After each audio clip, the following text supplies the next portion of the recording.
Hello, my name is Etienne Liberté and welcome to this presentation on the thinking behind innovation in the public service, 5 lessons from HR Innovators.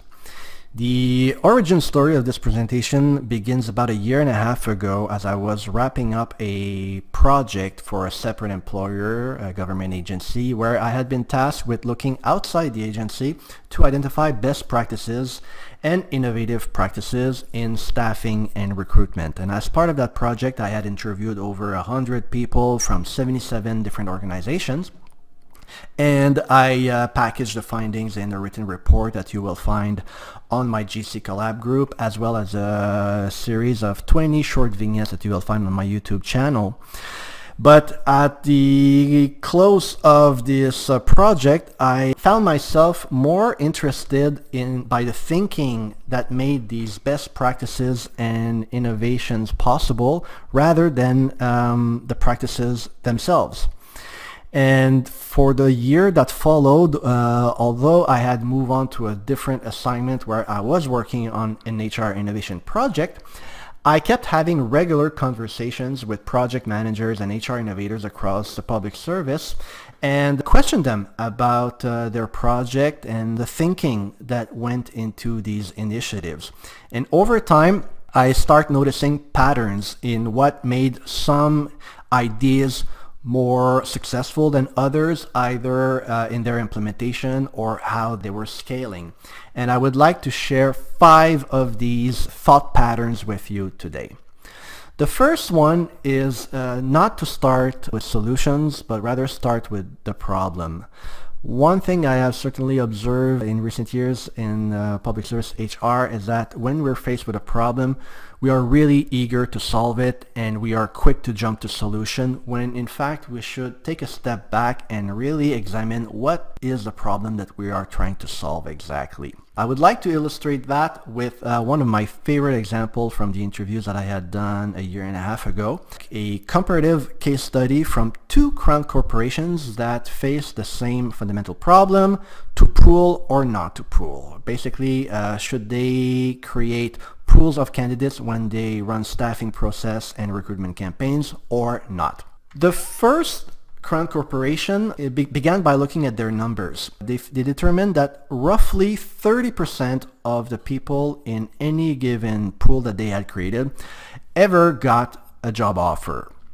They realized that with 70% of the people not getting a job offer, it eroded trust between these candidates and HR, it eroded trust in management, and it eroded the employer's brand and ultimately negatively affected the corporate brand as well.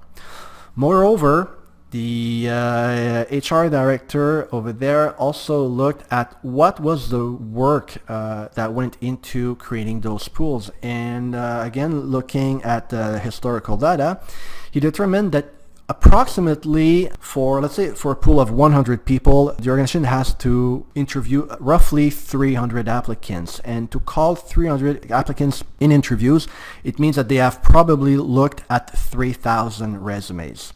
And when they looked at the workload that this represented, so 3,000 resumes, 300 interviews, 100 people in a pool, resulting in only 30 appointments, including the fact that now they probably alienated about 70% of the people who are in the pool and will never get a job offer. And they came to the conclusion that this idea of creating pool in this organization made no business sense whatsoever, and they decided to move away progressively and to every extent possible from pools. Meanwhile, in a different crown corporations around the same time, they faced the same fundamental problem: to pool or not to pool, and they came to a similar conclusion as to the rate of utilization of these pools. But once they looked at the data, they also looked at the capabilities that they had within the organization to do something with the data. And it turns out that this corporation had a pretty effective marketing service that could generate interesting statistics and data on the effectiveness of online campaigns using web analytics. For example, they were even able to determine that if they advertise a specific job in a specific geographical market, They can estimate how many applications that advertisement will generate in a specified period. And they also know from historical data how many of the applicants typically qualify for the job. So what they will do is that they will first look at the short-term needs for the organization, let's say about a 3 to 4 months time horizon. And they will look at how many jobs do we need to fill, let's say in the Winnipeg distribution center, for example. If they determine that they can forecast 100 vacancies in that period, of 3-4 months, then they will use their historical data from the marketing service to determine, okay, well, if we know that if we advertise on LinkedIn a job for 1 week, it typically generates about 200 applications in that geographical market, and that 50% of the applicants for those types of jobs usually qualify. So they will advertise a job for 1 week, it will generate 200 applications, half of which will be qualified, and now they have a pool of 100 people to fill 100 vacancies that are upcoming in the next 3-4 months, which means that everyone in the pool will get a job offer. Now, the downside of that approach is that they indeed have to run such pools every 3 to 4 months. But the beauty is that the more they create these pools, the more data they're able to collect as to what makes a pool effective. And what they have determined is that to effectively use pools, it needs to meet 4 criteria. First, you should set the bar fairly high in terms of qualification and standards. Second, you need to create those pools really quickly, and for entry-level position, we're talking about 2 or 3 weeks possibly. Next, everyone in the pool must get a job offer, and that is really, really important. And for those people in the pool that repeatedly decline job offers, at one point you will have to close the loop with these people and tell them, sorry, we've already offered you a job 3 times. We're going to remove you from the pool, but don't worry, in a couple of months we will run another processes on which you will be able to apply. And that approach really served them well. What I love about that story is that starting from the same problem and looking at their internal capabilities, these two came with radically different solution to the problem. And if they had jumped right into solutions, so if the first one would have decided to copy the approach of the second, they would simply not have been able to be effective at it because they didn't have the internal capabilities to use the data the way the second did. And if the second Crown Corporation would have moved away from pools like the first one did, they would probably have missed on a very interesting opportunity to do recruitment in a more effective way. So don't jump to solution, start with a problem. The second lesson from HR Innovators is to define the problem in specific terms. And I'm going to give you an example that I'm more intimate with, the case of the Canada Free Agent Program. The Canada Free Agent Program has existed for about 4 years now. And for the first 3 years of its existence, every 6 months it ran a recruitment campaign. And these recruitment campaigns are basically administered or conducted through the volunteer work of free agents. Over time, with the program gaining in popularity, we've reached a point where in any given recruitment campaign, anywhere between 20 to 25 Canada Free Agents were being asked to help out with the recruitment campaign in order to be able to do all the screening of the applications in a timely fashion and do the group interviews and the individual interviews, all of which are quite time consuming. But we reached a point about a year and a half ago where the volume of application was reaching the limit of our capacity to run this campaign in a very timely fashion. And the lead talent managers asked, how can we do an open intake in a more efficient manner? I challenged that problem statement a little bit to make it more specific, and a group of us started providing some ideas as to how we can make it specific. For example, what do we mean by intake? Are we talking about how we are growing and how we need to keep bringing new free agents in order to scale as a program? Or are we simply talking about a very punctual project at a given point in time where we run a recruitment campaign for a period of 2 weeks and the assessment that follows? We want to make the process more efficient, but from whose perspective exactly? The talent managers that are leading the process, or the 20 to 25 free agents that are helping out, or making it more efficient from the applicant's perspective and the candidates? And lastly, what do we mean by efficiency? Are we talking about less input for a similar output? Are we talking about more output for the similar amount of work required? Are we talking about cost? And if so, are we talking about cost per hour or total cost? Are we looking at ratios, for example, the number of candidate to the number of applicants, the number of hire to candidate, the number of hire to applicant? Or are we just simply talking about a shorter cycle time? So instead of running the campaign in 2.5 months, could we do it in 1.5 months? The lead talent manager made his decision and identified the specific variables that he had in mind. And once we had figured exactly what we were talking about, we were able to come up with a very specific problem statement.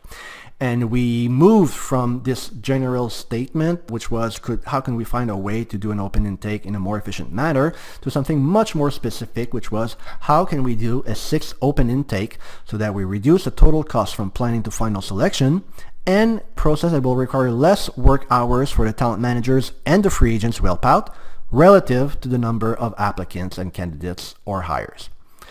Once we had defined the problem in those very, very specific terms, we were able to generate in 20 minutes 23 potential solutions that we could experiment with in the next recruitment campaign. And out of those 23 ideas that surfaced, only one actually required a financial investment or an investment in new technology. The other 22 ideas were fairly light to implement, required a bit of work, but something that any of us could probably do from the corner of our desk. We did not implement all of them, but what was really fascinating about it is that when we are dealing with very specific variables, it becomes easier to determine, is this solution going to have an impact on those specific variables that we're trying to influence? The linkage is much more obvious, and therefore it is quite simple to come up with potential solution to try. The third lesson that I would like to share is this idea of using constraints to your creative advantage. One pattern that I've observed across several HR innovations in the public service is how many of these ideas have simply done one of 3 things in order to generate an innovation. Either they have resequenced the step in an existing process, either they have subtracted or eliminated some of the steps or artifacts that are required, or they have simplified the workflow and just automated some of the steps in the process. So it does not require to create anything new. It's only about resequencing, removing, and simplifying. I'll give you a couple of examples here. One executive that I interviewed had gone through every HR process in his organization and asked those 5 very simple questions. Why do we have this process? Is it necessary? Can we get rid of it? What's the added value? Can we automate it? And the specific example that he used to illustrate the case was the process involved in issuing a letter of offer to a new hire, have that new hire accept the letter of offer, and the paperwork that immediately follows and that is required in the initial onboarding of that new employee. The way it typically used to be done is that a paper letter of offer would be sent to the future hire. They'd be asked to hand sign the letter of offer, return it to the employer, and on the first day on the job, then the new employee would have to fill probably 8 or 9 different forms at least. And each of those forms would feed into separate processes within the organization. So one form would go to security, one form would go to IT, one form would go to pay, one form would go elsewhere. And on most of these forms, the same information is repeatedly being asked of the new hire. So it's not user-centric, it's not efficient, And also what happens is typically the new employee will have to provide the forms to his hiring manager, who then forwards the form to HR, who then forward the form to the individual process owners for each of those 8 or 9 processes.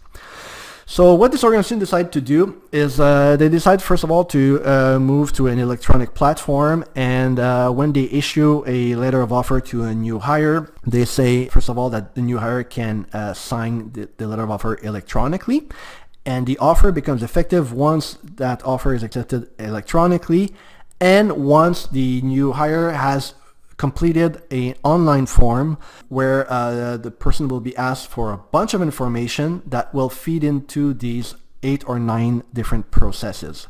So the new hire only has to provide that information once, only once. That information is being directly sent to each of the process owners, skipping the hiring manager and skipping HR. Because you have to understand, in the past, the way it would happen is that if the new hire is completing his form for his security clearance check, let's say, and sends it to the hiring manager, sends it to the HR, who sends it to security. Security looks at the paper form and finds out that, oh, the new employee has forgotten to sign box 21 in section G. It's missing initials. So security sends back that form to HR, who sends it back to the hiring manager, who sends it back to the new employee. The employee put their initials in box 21 of section G, resends it to the hiring manager, resends it to the HR, resends it to security, who then processes the form. I don't know if you've been counting, but that represents 15 emails back and forth. Now this type of mistake cannot happen. All the information is captured on a secured form online only once, and it directly feeds into each individual process. Another example of how resequencing the steps in the business process can have a major impact is an example of a recruitment campaign that a department administered a few years ago for an entry-level job for which they received 5,000 applications. And the way the process used to be done in the past is that all the applicants, all 5,000 applicants, would normally be screened based on education and experience. Once that's completed, those applicants that meet the screening criteria would then be invited to come write a series of tests, one of which was a situational judgment test to assess judgment. And what this organization did instead is that they moved from a paper-based situational judgment test to the equivalent online. And they administered that test right at the moment that the applicants applied on the job. So it was part of the application process that these applicants needed to do the test online. Which means that 24 hours after applying, the department knew whether the applicants met the qualification or not. And just by doing that, they were able to reduce the number of applications to screen from 5,000 to 1,000, a reduction of 80%. And therefore, right from the beginning, they didn't have to screen 5,000 applications. They had reduced their workload by 80%, and they only had to do the screening on experience and education for 1,000 of the 5,000 applicants. So again, they didn't create anything new. They just moved the test online, resequenced 2 steps, screening and assessment, and they were able to generate significant gains in efficiencies. The fourth lesson learned from HR Innovators is to develop solutions for maximum credibility. And this is perhaps one of our weak muscles in HR in the public service, is that we don't lack enthusiasm, and there's no shortage of good ideas, but we need to be a bit more deliberate in how we demonstrate the value of these ideas and how they improve results. At the very least, an innovation should be relevant to the business problem that it's trying to solve. We should aim for an observability of the results. And ideally, and this is what I will emphasize here, is we should strive for a demonstrability of the relative advantage of that new practice or new innovation over the existing practices. One department ran a pilot called Rethinking Recruitment. What they did is that they tried two new approaches to hiring. One, they looked at talent scouting through LinkedIn. And secondly, they also created not quite an employee referral program, but more an employee referral initiative. Basically, they asked their employees, here's the jobs we're trying to fill. Do you know people who would be a good fit for these jobs? If so, please refer them to us. And they did that, and they have done a number of great things with that project, starting with the fact that they track all the hours that went into this pilot. And if you look at the results of their pilot, any person that has experience doing hiring and recruitment will see that talent scouting and employee referrals work. However, the results of their pilot were perhaps not quite enough to show beyond all doubt that not only does it work, but it works better than the old way of doing hiring and recruitment. And one creative way that they might have opted to demonstrate that would have been to have all the candidates coming from the three pipelines, so the talent scouting, the employee referrals, and also people who apply normally on an advertised job poster, really have no idea which of the three pipelines the people that they're evaluating came from.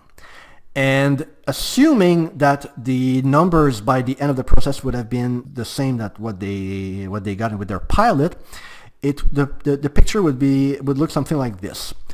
For the people who applied on the job, only 1.5% of the candidates met the qualifications. For the people who were referred by employees, 44% of the candidates met the qualifications. And for the people that had been scouted on LinkedIn, 77% of the candidates met the qualifications. If it would be done in a blindfold way, the beauty is that it would be undeniable that talent scouting and employee referrals work way, way, way better than the traditional way of doing hiring. And then it would become very difficult to argue that we should maintain the old way of hiring people through advertised appointment process when it generates such a low return on the investment compared to the alternative method that we've just tested and demonstrated that generate better results. Last lesson learned that I would like to share with you is this idea of thinking early on about how you want to scale the innovation, and I'm going to illustrate that through three examples. The first one is one organization decided to take a lean Kaizen approach and review all of their internal HR processes pertaining to staffing and recruitment. They could have chosen several different approaches to do it, but the approach that they took was to bring in consultants, experts in lean Kaizen, to train every single HR advisors that does staffing and recruitment, equip them with a foundation of knowledge and skills to be able to do lean processes. So all the junior HR advisors received their green belt, all the more senior advisors got their black belt. And once everyone had that basis of knowledge and skills, then they took each process one by one, starting with the collective advertised staffing processes. And as a group, they applied the knowledge that they had just learned and progressively went through each individual types of processes that they had going on in HR like that. The beauty of that approach is that, well, first of all, the people got to apply the skills that they had just learned, so they were able to assimilate these skills. But also because the HR workforce has played an active role in leading all these processes, there was also that sense of ownership over the results. And for that reason, it was a successful way of bringing an innovation such as lean Kaizen in the organization. A second example that use a different approach is another crown corporation that decided to go the direction of the results-only work environment, or the ROW method. And rather than give everyone in the organization a foundation of knowledge and skills, like the first organization that I just spoke about did, what they decided to do instead was take a tiny segment of the organization, in fact, a single team of about 30 people, and equip everyone on that team with the entire ROW toolkit. And they decide to apply ROW in 100% of the things that they did in that team. Once the approach demonstrated that it was a success, then the organization decided to expand that to the branch, and then to a second branch, and then to a third branch, and so on, until the whole organization had shifted to 100% result-only work environment. So again, very different approach. Rather than giving everyone a foundation of knowledge, they decide to take only a small slice of the organization and scale from there. The third example that I would like to give is actually not a success story, but rather somewhat of a failure. One separate employer many years ago decided to adopt a competency model that they made mandatory part of staffing.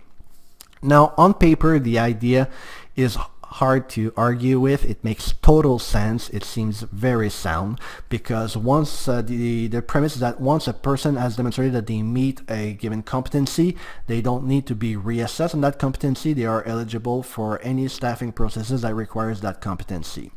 It makes a lot of sense on the paper and could potentially save a lot of time. But the mistake that the organization did was in initially implementing that concept and how they decide to scale it. And it was actually a failure to scale.